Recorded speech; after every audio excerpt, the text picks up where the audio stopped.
Juru bicara KPK Budi Prasetyo mengatakan penyidik masih terus mendalami informasi yang ada di dalam HP atau ponsel milik Sekjen PDI Perjuangan Hasto Kristianto yang disita KPK yang diperlukan untuk pencarian tersangka Harun Masiku.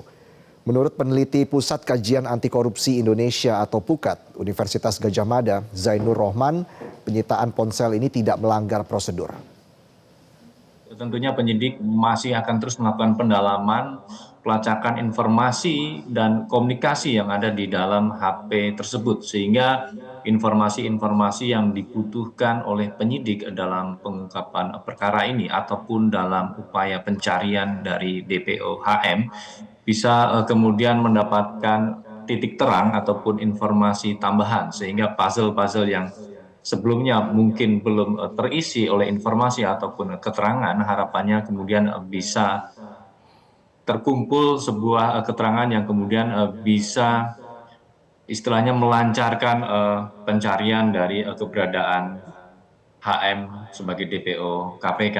Dan penting juga kami apresiasi seperti teman-teman Mas Yainur dan kawan-kawan lainnya yang terus mendukung supaya kerja-kerja pemberantasan korupsi ini bisa berjalan secara efektif dan progresif. Tapi saya melihat sejauh ini sih on the track.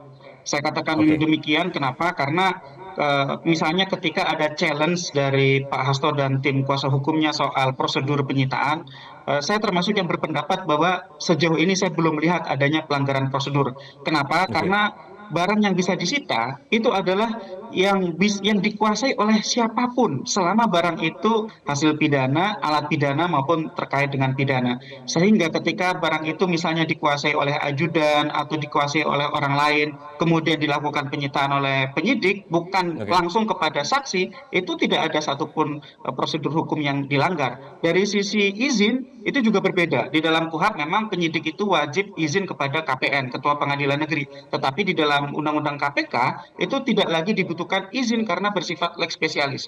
Cukup menyampaikan pemberitahuan kepada Dewan Pengawas KPK. Sehingga sejauh ini saya melihat tidak ada celah ya yang bisa digunakan oleh Pak Hasto untuk dapat men-challenge penyitaan yang dilakukan oleh KPK untuk barang alat komunikasi maupun buku catatan. Jelajahi cara baru mendapatkan informasi. Download Metro TV Extend sekarang.